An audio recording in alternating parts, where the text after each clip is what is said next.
Ayo review family, keep it high, keep it tight. It's Jay Morse, the review guy, back again to bring you another video. And sorry that I didn't get a video out yesterday. My favorite game released its 7th expansion yesterday, Battle for Azeroth. And of course, the game's World of Warcraft. I've been playing it for about 11 to 12 years. And I've played since Burning Crusade, been super into it all the way through. And okay, so Battle for Azeroth, I wanted to give my first impressions on it because the servers are down for maintenance for an hour, and I'm very close to 120. I have almost done all of the 3 zones. I'm in Drustfar right now, finishing up that. And basically what I wanted to do with this video is not go super in-depth about every little feature there is at max level, but more so kind of give an interesting outlook on my first impression of the expansion going into it as a completely new player of the expansion. And I went into it fairly blindly. I didn't really look up much stuff about the beta when it was released. I didn't really watch anything about it. I wanted to go into it blind. I wanted to go into it not really knowing what to expect. And that really added to a lot of the fun factor and the intrigue for the expansion because I didn't really know what to expect from pretty much anything. And so in this video, what I'm going to do is give you my first impression review of Battle for Azeroth, just based on 110 to 120. I'm almost 120, so I can pretty much compile that and tell you. So, right off the bat, best launch of any World of Warcraft expansion. Warlords of Draenor, if you play during Warlords of Draenor, up until now, that had the best launch of any World of Warcraft expansion. It was a very smooth one, but it did have some issues. Legion was pretty good, but Battle for Azeroth, it was meant to release at 6 p.m. Eastern Standard Time, which is my time zone, but it released at like 5:55, and you didn't even have to log off. A quest just popped up and sent you straight to Silithus, which sent you back to Stormwind, and then you went to Kul Tiras. So I gotta commend Blizzard for a phenomenal launch in terms of how it really just transitioned so smoothly. It was literally like 1 second you were in Legion, 1 second you were in Battle for Azeroth, and it was just like that, and you were there. So I didn't have any lag or descene until a bit later. I was about level like 116 to 117, and I had some lagging issues and some descene issues in Tiergard Sound. Now, I don't know if that was specifically that zone. I had some issues with the world server, but to be honest, that only lasted about like 10 to 15 minutes, and then I had no issues past that, and I haven't since. So for a launch of an expansion to have such a good launch and not have any lagging or descene until like far into it, and it being a very quick thing, I gotta commend Blizzard. This is a really good launch. Bravo, you did good on that. Next thing I want to really mention is I was really kind of taken in awe by the main Alliance city in Kul Tiras, which is called Borealis. I still am working out pronunciation, but I think it's Borealis. Really amazing, just intricate city. The design of Borealis is so good. It has like 3 different flight paths in the entire thing. So right off the bat, you're gonna notice that like it's definitely the largest scale that Blizzard has ever implemented in terms of like a major scale city in pretty much World of Warcraft in general, whether it be Dalaran, whether it be Stormwind, whether it be Orgrimmar. Nothing has ever really come even close to us.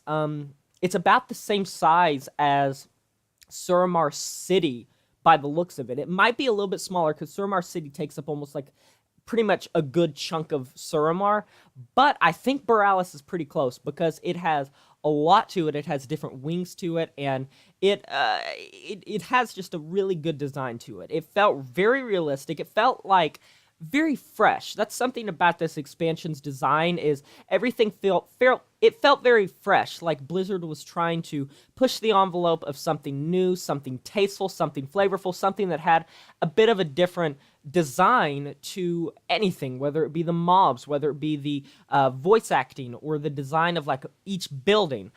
Blizzard did a fantastic job of putting in really good design overall, very intricate. A lot of times when you are questing through new areas, it's like you see a house and there's a quest mob in it, and yeah, you go kill the mob, it's a house, you've seen them before.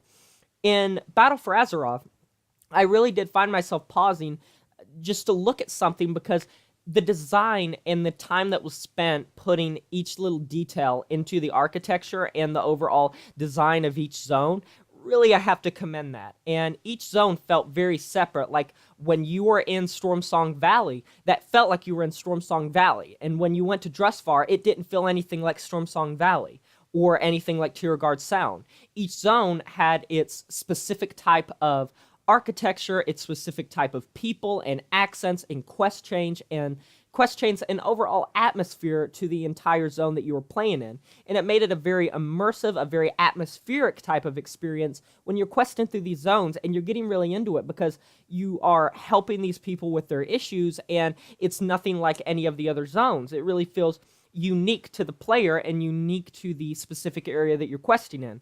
Whereas if you take past expansions, a lot of times you will have a running theme where, like in Warlords of Draenor, even though the zones are separate, a lot of the same themes run throughout the whole expansion and all of the zones that you're questing through. Whereas in Battle for Azeroth, despite it only being 3 zones, each zone feels extremely unique, extremely flavorful, with the design being great.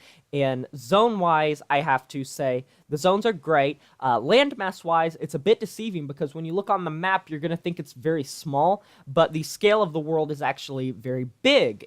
I think that I read somewhere that landmass-wise, it's as big as like Northrend or Draenor, which is pretty cool for it only being 3 zones. Obviously, there's Zandalar for the Horde, which that's something I can just comment on really quickly. I like the fact that they kind of separated the 2 factions at first, because I know they wanted to make it to where the factions were unique. Considering this is a Horde versus Alliance expansion, it wouldn't have made a lot of sense to have both sides questing in the same area right beside each other. It really made sense that for the war efforts and the campaigns that the 2 factions were on, that they would divide them and put them on separate continents to kind of campaign for what they were looking for, to try to win this fight of Horde versus Alliance, boiling it down to the original type of basis that World of Warcraft was built on. And to be honest, I like the theme of the expansion. I've thought a lot about it, and when it comes to themes of expansions, there's nothing really I can find that's an issue with the theme of the expansion. I think that it has a good concept to it. Questing. Questing is very good in this expansion. That's the best way I can put it. It's very good. I never really got bored with the quest chains.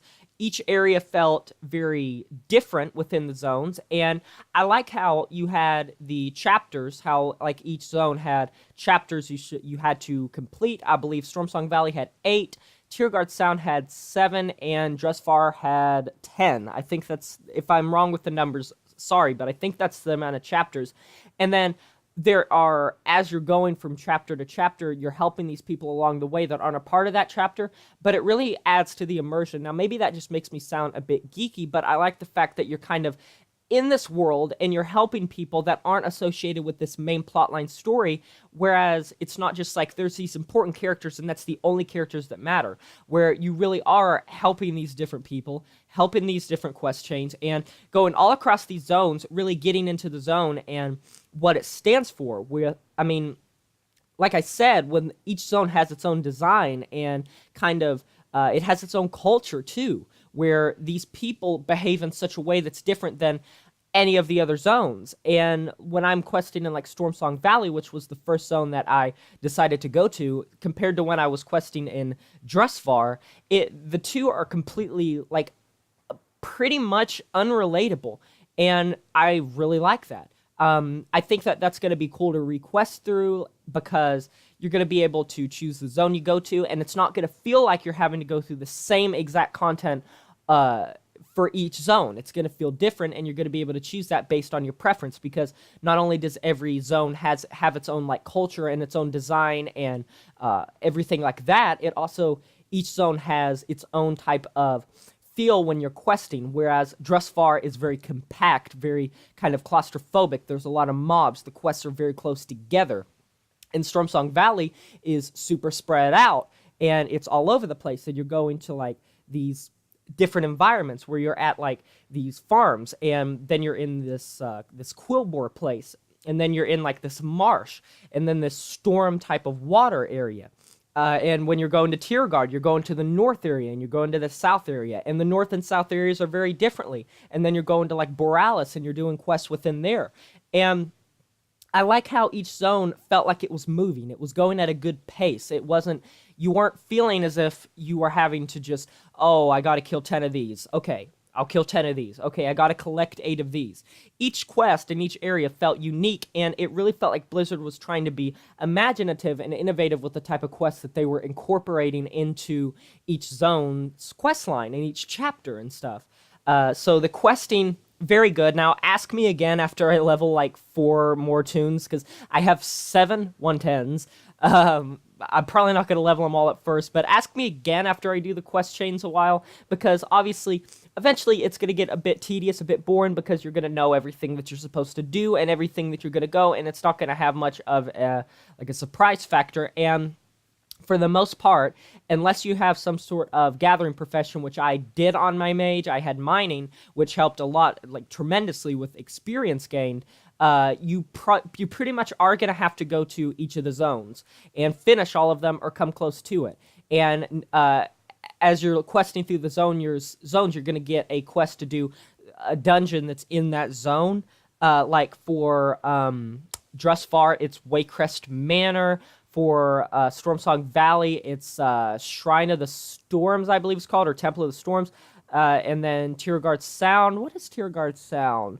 I'm wanting to say it's the one called like it's Toll something, Toll Bar, something like that. I've only done Waycrest Manor dungeon wise. I've been focused on the quest, but the soundtracks for these zones don't even sound like World of Warcraft. They sound amazing. They sound like something straight out of like a big budget fantasy movie. The official soundtrack's really wonderful. I like how it changes as you're going through each zone, like when you're going from area to area, not just zone to zone, but within the zones, you switch areas and you're getting different sounds, you're getting different music, you're getting different vibes and atmosphere. So I highly suggest putting in, putting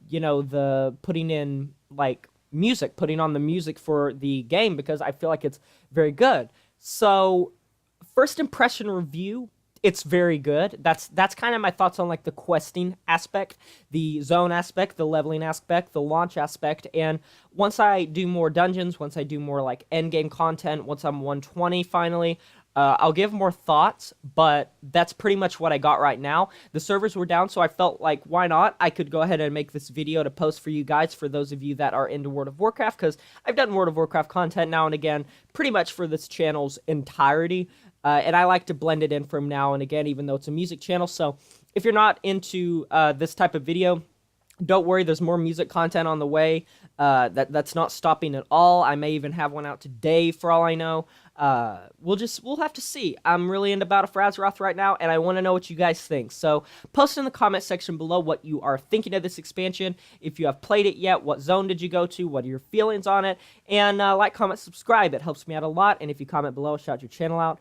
Until next time, guys, I'm signing off. My name is Jay Morse, the Review Guy. Farewell.